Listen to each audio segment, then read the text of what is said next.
Under the wide, endless sky, where the wind sweeps across miles of dry grass and the only sound is the creak of an old wooden gate, a man sat watching the horizon. He was a rancher, worn by years of solitude, his hands rough from labor, his face marked by the sun and silence. Day after day, he lived the same rhythm, feeding the cattle, mending fences, staring out at the sunsets that bled into the quiet nights. His world was steady, but it was hollow. He had long ago accepted the thought that his story would end here, alone with only the dust and the stars as company. But sometimes, fate waits until the very edge of surrender to send its sharpest surprise. That evening, just as the storm rolled in, with clouds heavy and low, he thought it would be another night of rain battering against the roof. The thunder rumbled like a warning, the lightning split the sky in harsh white cracks, and the ranch seemed smaller, swallowed by the storm's roar. He went to secure the gate, out of habit more than necessity, his boots sinking in the muddy earth. And that was when he saw her, a figure, drenched to the bone, standing just beyond the wooden posts. The rain plastered her hair to her face, her clothes clung tight, and her eyes wide, uncertain, but burning with something unspoken met his. She didn't belong out here, not in the storm, not on this forgotten stretch of land. For a moment, he thought she was a ghost, some shadow his lonely mind had conjured. But then she took a small, trembling step forward. He gripped the gate, heart pounding in a way it hadn't in years. Who was she? Where had she come from? And why had she appeared? Here, at the door of a man who had no one left to wait for him? The storm howled around them, the wind tugging at her frame as if trying to drag her away, but she stood there, rooted in the mud, eyes fixed on his dot in that instant. He felt the air shift not just from the storm, but something deeper, something he couldn't name. For the first time in years, he wasn't just a man watching the horizon fade. He was a man standing at the edge of a story he hadn't expected. And yet, with the storm raging, with her shivering at his gate, one question burned hotter than all the rest. What secret had driven her through the rain, and why had fate led her to him on this night of all nights? The answer, he would soon learn, was far more than he ever imagined. He lifted the latch and swung the gate open. The wind shoved rain into his face, sharp and cold. Up close, the soaked stranger looked older than he first thought. Not a child, not even close. A young woman, yes, but with a tired set to her mouth, like she had learned to carry weight without making a sound. She hugged herself as if that would stop the shivering. He shrugged off his coat and set it on her shoulders. It hung big on her, but she pulled it tight and nodded, grateful and wary at the same time. "Come on," he said, voice rough from disuse. "Barn first, then the house." He didn't reach for her arm. He just stepped back and let her choose. She followed, boots sucking at the mud, eyes flicking over every fence post, every shadow. The old windmill turned slow, complaining at the gusts. He caught the smell of wet hay and oil as he slid the barn door closed behind them. The storm became a dull roar on the other side of the boards. He lit a lantern, and the small circle of light felt like a promise. "Sit," he said, pointing to an upturned crate near the tack wall. His dog trotted close, tail low, curious but gentle. The woman kept one hand under the coat as if she had something pressed tight to her ribs. "Uh-huh." Folded paper? A photograph? He pretended not to notice. He poured water from a jug into a tin cup and handed it to her. She drank like someone who had been walking a long time, slow at first, then faster, then breathing hard when she set it down. He hadn't had a visitor in months. Out here, people called before they came, or they didn't come at all. When the landline worked, it rang only for deliveries or the feed store. The radio was finicky, and the cell signal was a rumor. Tonight the wires would be down anyway. The county road would be a river. The main street in town would be flashing with lightning, the closed diner sign rattling in the wind. He pictured the sheriff posted by the old bridge, hat brim slick with rain, and felt a pull he did not like. Call it. Don't call it. Wait. Watched. The woman studied him as if measuring how much of herself to offer. Is this the place with the windmill and 3 cottonwoods? She asked finally. Her voice was husky, small from the cold, but steady. He nodded. She flicked a look toward the barn door, then back to him. I was told, if I ever needed help, to find the ranch that matched a mark like this. She reached into the coat and brought out a small calfskin pouch darkened by water. From it she took a thin piece of metal the size of a dog tag. Stamped into it was a simple brand, a bent T tucked under a line. He froze. His brand. The same. Shape burned into his fence posts, carved into the old gate beam, pressed on every sale form at the stockyard. He kept his face even, but inside something like a cord pulled tight. Who told you that? He asked. She shook her head, eyes flicking down. A woman at the bus station in the last town. She said the road would curve to the left, that I'd pass a broken billboard, that I'd see the windmill before the mailbox. She said you were the one who wouldn't ask too many questions. She hesitated. I know how that sounds. He took it in. Bus station. Road signs. Specific details he had never put on paper. The hair on his forearms prickled. He set the lantern higher on a hook and the light climbed the rafters. Rain tapped the tin roof. Soup, he said, because it was the next. Right thing, you should eat. In the house the generator coughed once, then caught. He warmed a pot on the old stove while she waited near the door, arms still folded. The dog settled between them like a sentry. Steam fogged the kitchen. Window. Beyond it the world was a smear. He handed her a bowl and she worked through it spoon by spoon, careful not to spill. He saw the way she glanced at the window each time lightning flashed. He saw the way she stilled when a branch bumped the roof. This isn't a good night. To be on the road, he said. You can stay here. Dry off. There's a spare room.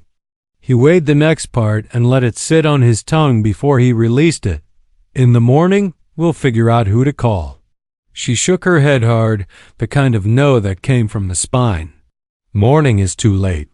She pushed the empty bowl back, fingers tight around the rim. They're on the road now.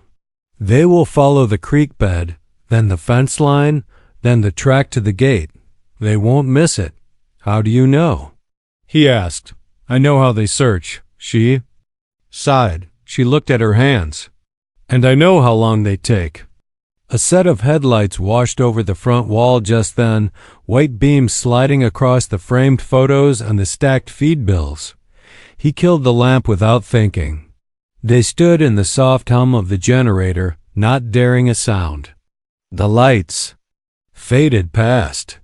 No engine note, just the soundless ghost of a vehicle moving slow on wet gravel. The dog's ears were up, but he didn't bark. The woman's breath came fast and shallow, like a small engine ready to stall. He kept them in the dark. A while longer. He thought about the phone in the bedroom, the one that worked when the weather was kind. He thought about the sheriff, a practical man who played fair if you didn't make him chase you. He thought about the newspaper rack in town last week's headline about a robbery on the highway, a stolen sedan found burned near the canyon. He thought about the word missing, the photos that lived under it, the way people read that word slowly twice. He brought the lamp back up to a glow. Tell me what you can, he said, keeping his voice level. Just enough so I know which way to look.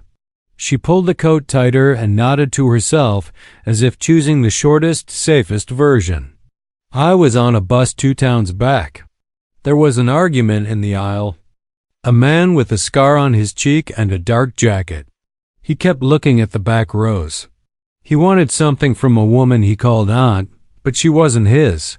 She pressed this tag into my hand when the lights went out in a tunnel and told me to run. If we ever stopped. The woman touched the metal again as if it might heat in her palm. We stopped for gas. She vanished. He didn't. He started asking questions. And you came here, he said. I ran, she said. I didn't know where else to go. The woman said you'd understand the mark. She gave him a quick searching look. Do you? He did, and it scared him. His father had chosen that brand when the ranch was young, when the herd was small enough to count from the front porch. A bent T under a line. He remembered the day his father pressed the iron into the first calf's hide and said, "If you see this in the world, it means you're not as alone as you think." His father had a way of speaking in simple lines that later sounded like maps. He had not thought of that sentence in years. Now it beat in his chest like another heart. He rinsed the bowls, more for the motion than the need. "There's a room down the hall," he said. "You can sleep. Lock the door if that makes it easier. I'll take the chair by the window." He didn't say shotgun. He didn't say rifle. He didn't need to. The ranch itself was a kind of watchman, the dog, the creak of the porch boards, the angle of the moon when it showed. Still, he pulled the old flashlight from the drawer and set it within reach. She stood, then paused. "If you do call anyone," she said, "don't use a name, not mine, not yours. Just say the windmill is turning and the creek is high." She swallowed. That was the code the woman gave me.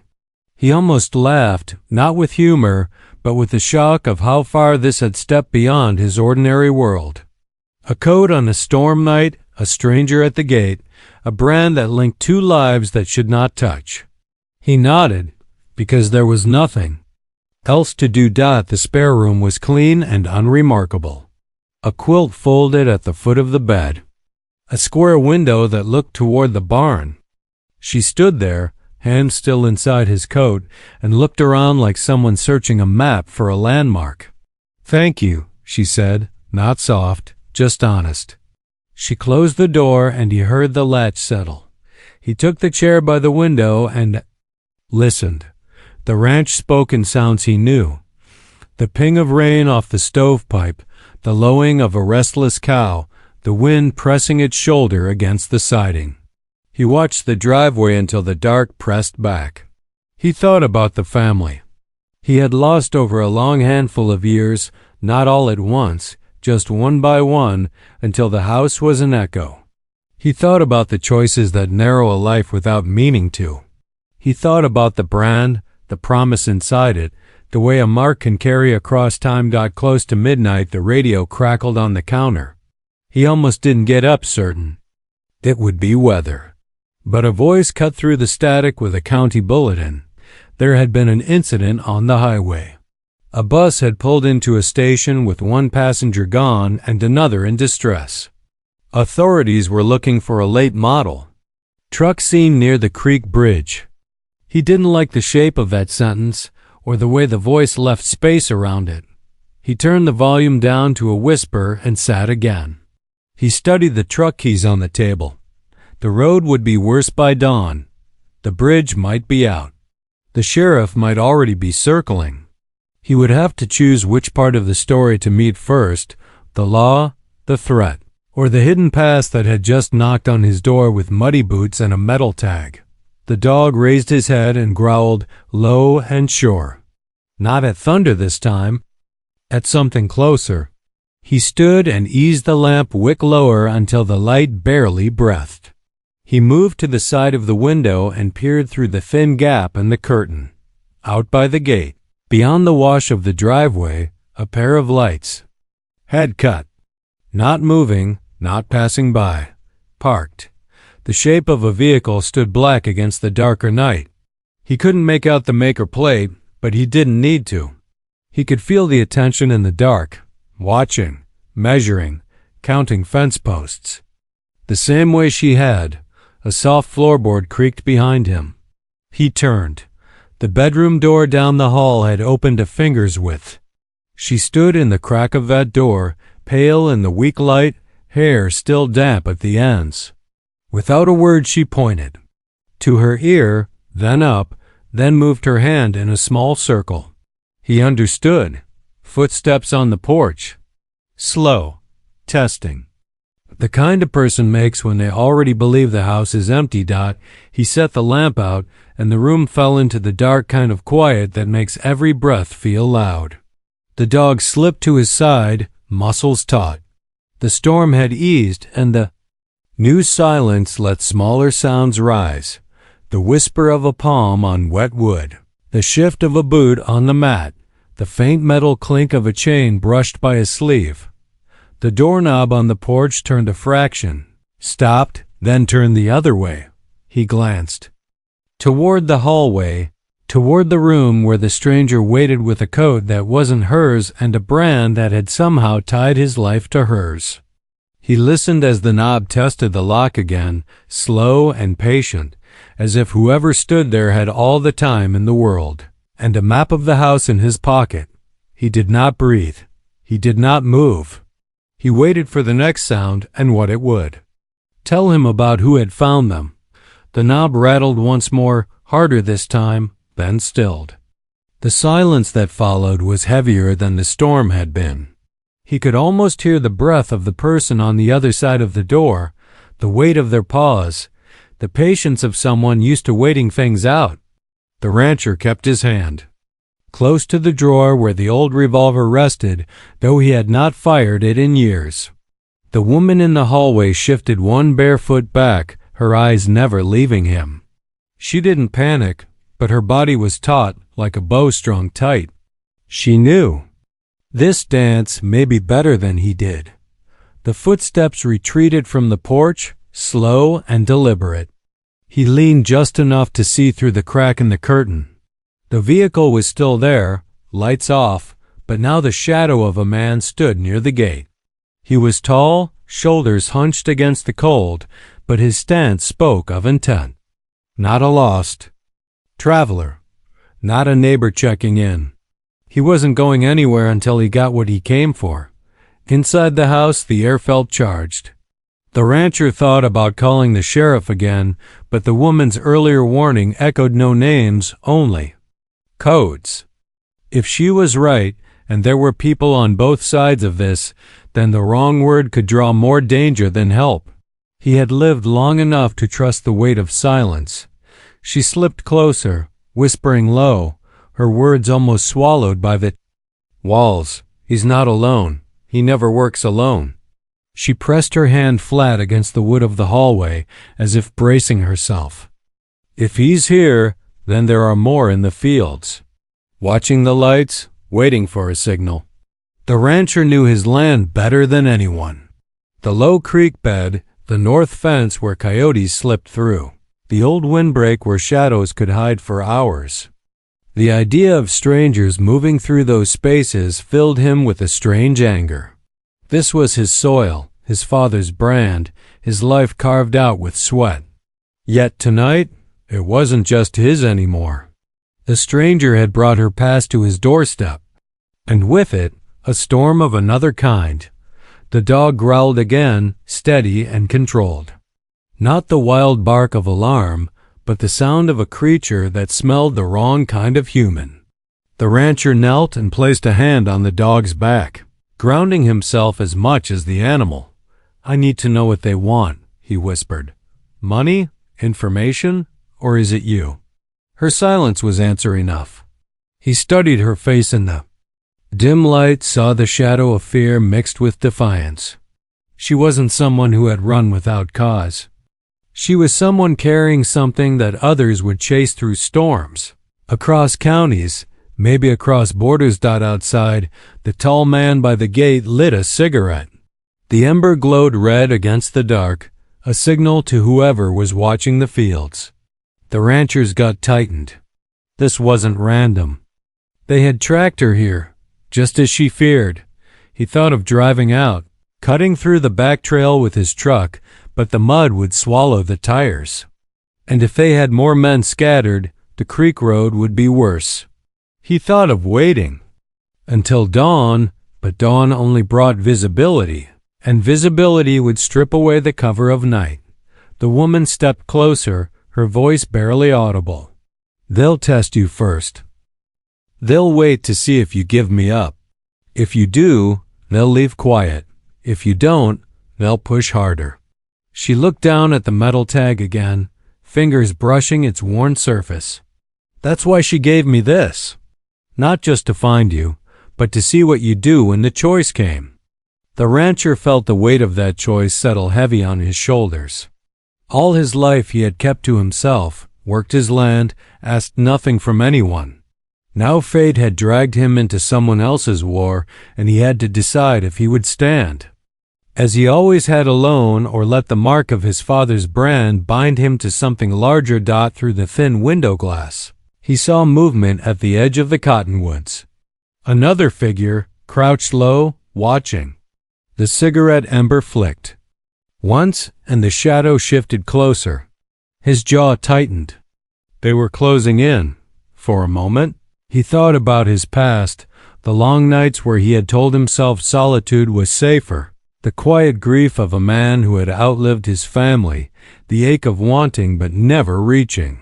And now here stood a woman he did not know, carrying danger into his home, yet somehow making the silence less unbearable. He rose from the chair and moved to the hallway, standing close enough for her to hear the grit in his voice. "If they come in, I won't let them take you. But if you're carrying something I can't fight, you need to tell me now. Don't make me guess while we're cornered." Her eyes met his, steady but shadowed. "It's not money.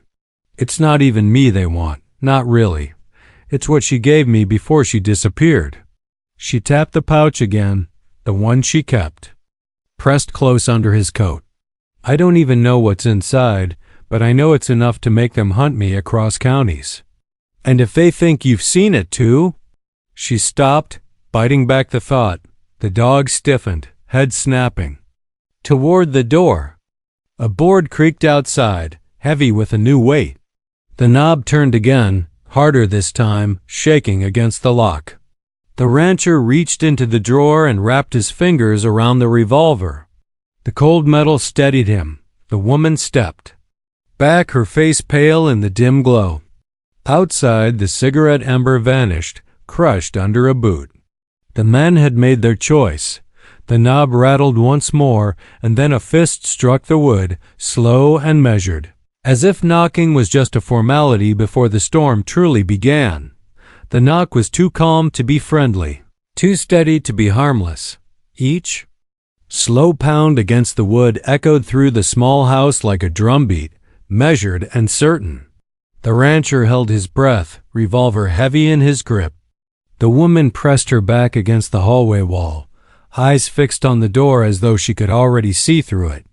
The dog's growl deepened, muscles coiled tight, ready to spring. Then the voice came, low and smooth, muffled through the gear. "Storm-stained boards. We don't want trouble. Open up and we'll be on our way." The rancher glanced toward the woman. Her head shook violently, lips forming a silent no. He knew she was right. That voice didn't belong to someone who left quietly. That voice belonged to a man who carried lies in his pockets as easily as cigarettes. The silence stretched long after the words faded. Then came another sound, the crunch of boots moving through the wet gravel around the porch, circling. Another knock, this time against the back door. Then the barn door groaned, tested by a different set of hands. They were surrounding the house like wolves, patient, waiting for the walls to give. The rancher's heart hammered, but his mind stayed sharp. He had lived too long out here to panic in the face of danger. He knew the way his floors creaked, where the shadows pooled, where he could move without sound. But this wasn't just about him anymore. His choices would decide both their fates. The woman clutched the pouch beneath the coat, whispering just loud enough for him to hear. "They'll keep pressing. If they can't break the lock, they'll light the barn, flush us out. They've done it before." Her voice trembled, not with weakness but with memory. She had seen this dance, and it had cost someone else dearly. The rancher glanced toward the window. Through the thin curtain, he caught a flicker of movement, two figures slipping low across the field. Shadows swallowed by the dark, he knew. That field. He had cut hay there every summer since he was a boy. Now strangers crawled it like snakes. His jaw tightened. His land had never felt so foreign. The front door shook again, this time harder. The voice returned, colder now. "You're wasting time, old man. Just hand her over.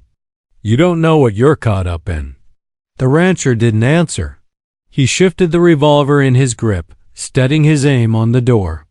The woman moved closer, eyes wide, her hand brushing his arm for a fleeting second. It was enough. To tell him she understood the danger, enough to remind him that this moment was not only about survival but about choice. Then the windows rattled as another hand tested them, the fragile glass humming under the pressure. One crack, one shove, and the house would be theirs. The dog barked once, sharp and fierce, and the shadows outside froze for a moment before melting back into the dark.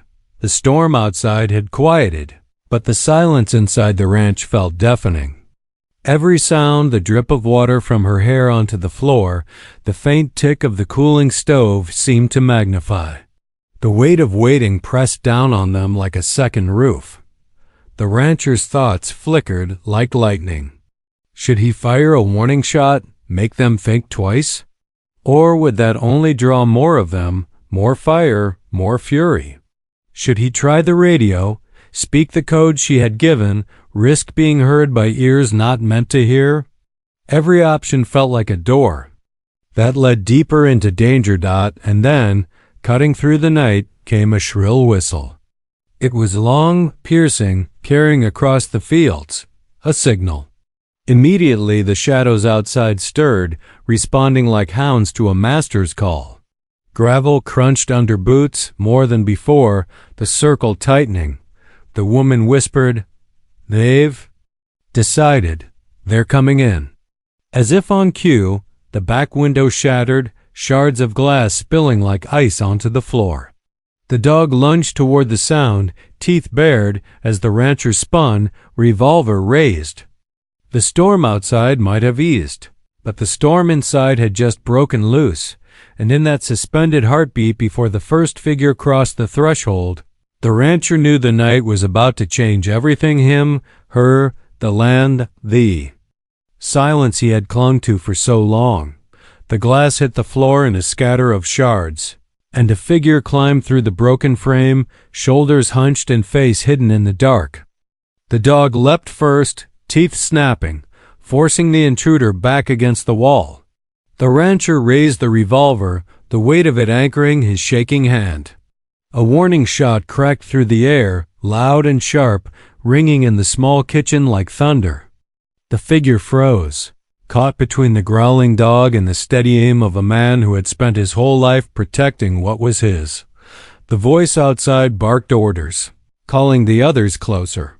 The rancher knew it was only moments before more of them would push through. His eyes flicked to the woman. She had her hand wrapped tight around the pouch, her face pale but set with determination.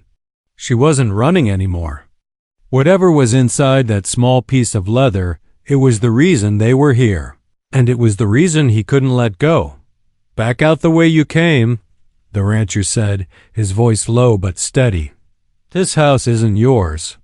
The intruder hesitated, his eyes darting to the hallway, to the woman, then back to the revolver.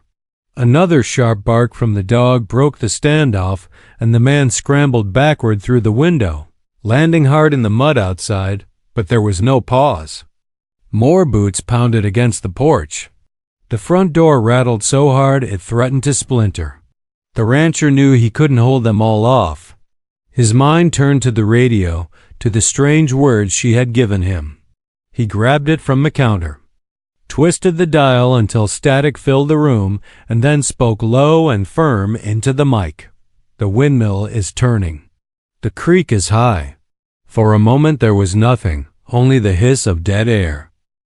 Then, through the static came a reply faint but clear. "Stay put. Help is on the road." The woman's eyes widened, relief flashing across her face, but the pounding on the door grew harder, more urgent. The frame cracked, a line splitting. Through the wood.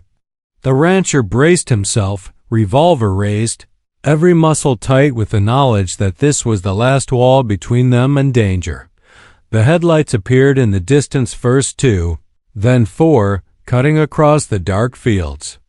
Engines roared over the sound of rain, coming fast, gravel spitting under their tires. The intruders hesitated at the sound, pausing just long enough for the rancher to know the tide had shifted. One of them cursed loud, their voice sharp with frustration. The cigarette ember flared once more at the gate, then was tossed aside.